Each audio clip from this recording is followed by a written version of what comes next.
da da da da da. A walk, da da da da da. Around the compound, da da da da. We'll see some tigers, da da da da. What did you say? Well, look at what we got here. That's the sleepiest little snow leopard I've ever seen in my life. My goodness. His nose, you just want to go up and just go a-shooka, shooka, shooka. Right up on that little nose there. On that alien face of his. Oh my goodness. Arctic. You're just adorable. You're just adorable, and all sorts of spouts and everything. He can't hear a word I'm saying, because he's a little bit of the deaf variety. Either that or he's an amazing faker. He's an amazing faker and someone who likes to ignore. But if I wave my hand, I might be able to get his attention. Hey, hey. Because he's kind of opening up his eyes a little bit. Anything? Nothing? Kind of going back to sleep. All right. I'll leave you be. Well, I gotta cover because there's a little bit of a breeze. Hello and welcome, enjoy. This is the second time I've screwed up the introduction. Hello, all you big cat lovers out there. It's me, Derek, again. And welcome to another wonderful, exciting, and awesome, splendid episode of the Walk Around the Compound webcast. Ha-cha-cha. There we go. Coming in hot. Mr. Zeus K. Boos. Hi, bud. Hi, mister. How are you? Yeah. We've got him on a medicine called buspirone. And that actually acts as a almost like an antidepressant of sorts. Kind of mellows, has a mellowing effect on big cats, because he was experiencing some stress. It doesn't turn him into just kind of slobbering like. It really does kind of help, kind of balance him out a little bit more. I mean, as you can see, he's bright and responsive, and he's kind of doing his thing. So, yeah. Ooh, hi, buddy.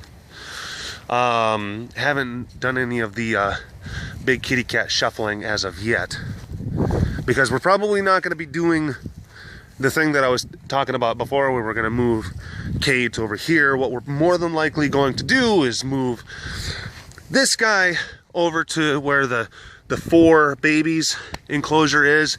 We're going to move them over to the piranhas enclosure over there. We're going to move Rascal and Danya over to one side of Zeus's, and then Kate to this side. And then that means that Savannah can have the full run up and down of that whole enclosure. So yeah, that's gonna be a busy day.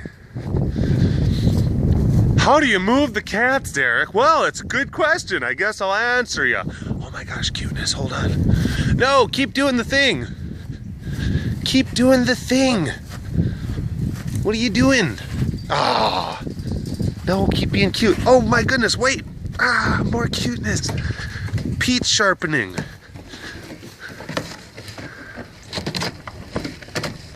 Oh, death Pete's. That's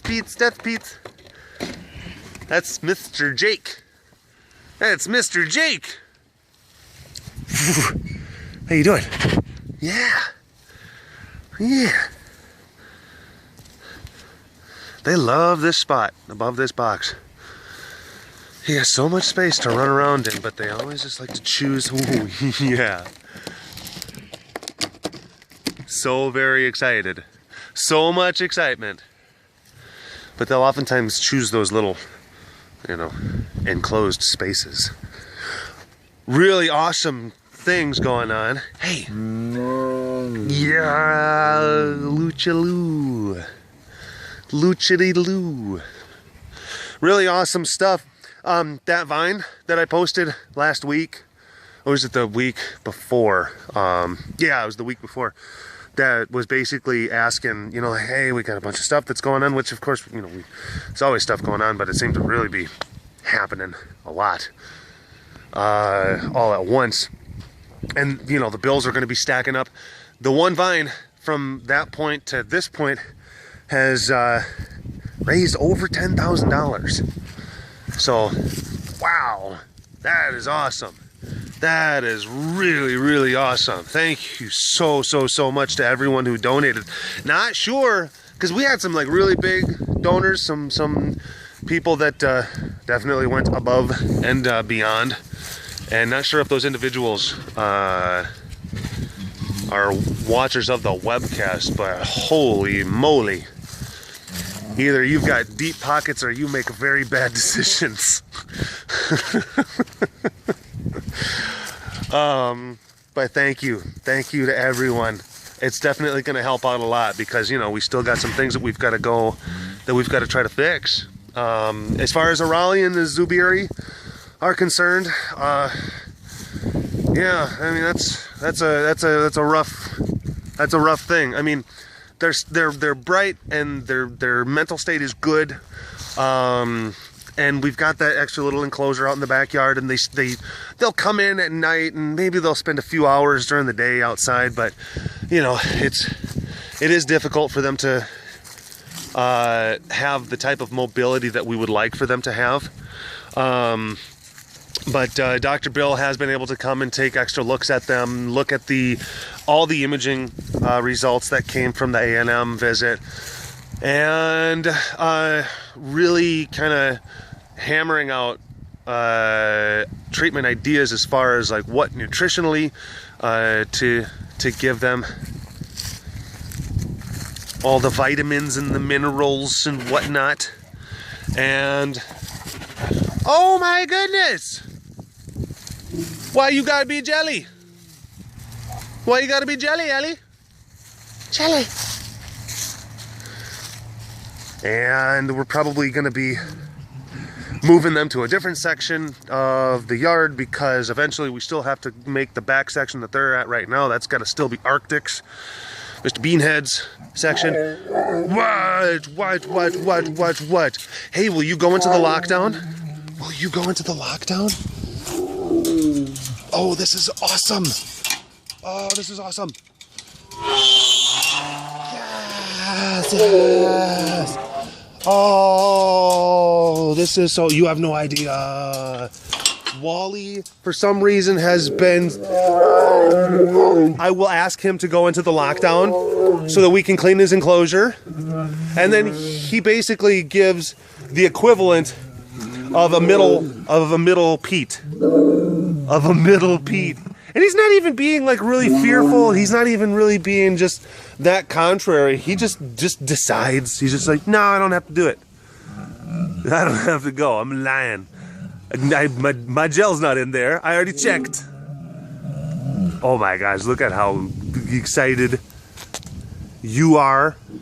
How pretty you are. Look at your hair. But yeah, I'll get Noe. Noe's easy to get. You just gotta give her a piece of chicken and she'll just go right in. But yeah, the boys. There's like some therapy options that have to do with you know, like certain types of frequency radial pulsing therapies that Heidi and some of the other colleagues have been looking into, that we're going to be trying out. It's one of those things where, I mean, it's minimally invasive and it's not going to hurt anything. And it seems to have a discernible effect on wobblers type animals with wobblers. Uh-oh. Sydney. Oh, Sydney. Sydney. This is too cute. I'm trying to conduct a webcast, Sydney. I'm trying to film Sydney being cute. All of these kitty cats are messing up the works, are gumming up the system. But yeah, I'm gonna stop and start. Hold on. Thumb pumpkin, sticking my thumb inside a thumb pumpkin, sticking my thumb inside. I'm happy to see that a lot of the cats ate most of the turkeys, because we fed, I mean, just a crap ton of turkeys from Big Teeth. We just fed a crap ton of these turkeys that, you know, were left over from different stores, grocery stores, that couldn't sell them for Thanksgiving. I mean, they were, you know, frozen and whatnot. They were past the, oh look, who's awake? Mr. Arctic is awake. Yeah. But they couldn't sell them, so they come to the kitty cats. And the day before yesterday, we were turkey fairies, dispensing our turkey goodness hither and thither all amongst the compound and amongst the cats, and many of the cats were very excited at that whole thing. But yesterday, it was raining. It was just raining, just tons of rain and whatnot, and it was gross. And yesterday was supposed to be a clean day, so there was just turkeys and puddles and just poo. Yeah, you know. And it was just upsetting because I wanted to get in there, but we don't clean the enclosures when it's raining out, because it can become too tricky. They become too crazy. They become more impulsive in the rain times than what they do like in the normal times. So it's something that we're just reluctant to want to engage in. Not to mention the fact that, I mean, if we have to work out in the compound during the rain, we will. But doing those different things, kind of like engaging with the cats and engaging with the facility and opening up cages and doing stuff like that, and working in those types of conditions, just not the safest thing. So we just don't do it. Oh my gosh, look at all these kitty cats just rolling. Roly-poly kitty cats. Roly-poly. Oh, you're pretty cute there, Kate. You're pretty cute. You know, this always happens. Always happens. I actually had, like, okay, hit this point, then hit this point, and hit that. And I was hitting a lot of the points that I was meaning to hit, but then I wanted to actually talk more about context and how easy it is to take things out of context, or looking at, like, different... Hi, Sugar Pie. Hi, baby. Oh, for only $1 a day, you can save her squeaks. But I wanted to talk more about, you know, like those pictures that you see like on Facebook. They kind of show like some sort of thing, an image of some sort of tragedy or bad circumstance or an abusive situation, and then there's a story next to that picture, and then it immediately garners an emotional response, you know, like, oh, look at this thing, this awful thing that happened that this person did, and this needs to be brought to light, and it needs to be brought to justice, and all this stuff. And I tend to see a lot of those things now, because, you know, it's just, if you have a good number of eyes on you, then that type of stuff is going to happen. But you have to basically build your abilities and your ability to look past that initial emotional reaction that you have, and then use like a greater sense of logic to try to understand the context of what it is that you're seeing. And oftentimes the facts and the evidence don't necessarily line up with the emotion that was trying to be garnered. It's how many times you have to ask yourself, like, what exactly is it that I'm looking at? You know, what proof do I have that this little story in the text is actually true? And oftentimes you do a little bit of digging on some stories like that, and, you know, it's not quite the full picture that they're trying to persuade you on. Look at that. I was only going to talk about the concept of the concept, and now I'm actually talking about the concept. Mr. Levi, right there. Levi, we're still getting him I mean, it's a long process. It's a long process. Levi's going to be recovering. And he's lost weight. you know, because he couldn't eat. He is eating here and there a little bit, but it's still, I think, is a little bit uncomfortable for him.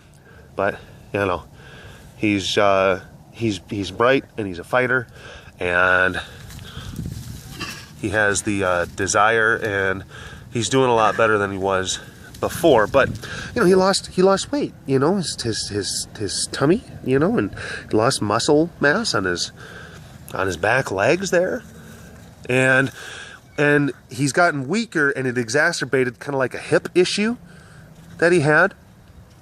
So how easy would it be to basically look at just a small clip of Levi kind of skinny and kind of limping a little bit, like, if people didn't have the right context for that imagery, for what it is that really is happening? You could easily make up a story. You could easily make up a story about, oh, look at this cat, and then these conditions, and the people, and the things, and the what, and this needs to be brought to people's attention. But the fact of the matter is that we love Levi very much. I mean, how many different vet procedures have we done for Levi? How many times were we out here multiple times a day, multiple people hand feeding him, trying to get him better, trying to put him on the mend? Context. It's all about context, and it can easily get away from you, you know? There's people out there that are BSers, that they'll try to sell you a line because they want that emotion. They want that emotional response. They want you to feel that ooh in your gut. The more likes we get, the more that this can change. Hi, buddy. Hi, Sam. Are you feeling better? Are you not so protective or overprotective? Oh, yeah, that was fun. You guys remember my little follow-up vine to that other vine? That was interesting. It's victim shaming, overprotective. He's a lion. Hi, baby. Hi, sugar pie. Selena. Selena. Yeah. Seriously. But I guess, like, what made me really think of this topic was just different things that people send me, and then it's like what they send me. It's like, if this is true, then yes, this is a horrible thing. You know, like, this person abused this animal, or this person did this bad thing, or this instance or this occurrence happened. But, you know, oftentimes it's not the full story. The evidence isn't necessarily there, and it's hard for me to just simply just say, like, because if I just, you know, align myself with every single little thing that comes in, I would look like a fool. Because, again, a lot of those things are very specifically designed to tug at your heartstrings by the manipulation of context, or the dismissal of context, I guess you could also very say. I guess the whole purpose of this whole thing is just be smart. Be smart about what you see out there, you know? Use logic. Always ask yourself, what am I looking at?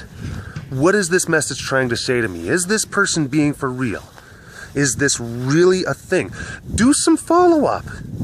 Get on the Google. Look up things more. Think for yourself.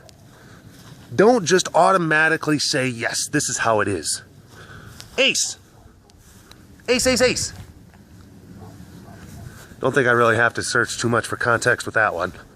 I think we all know pretty much how he feels.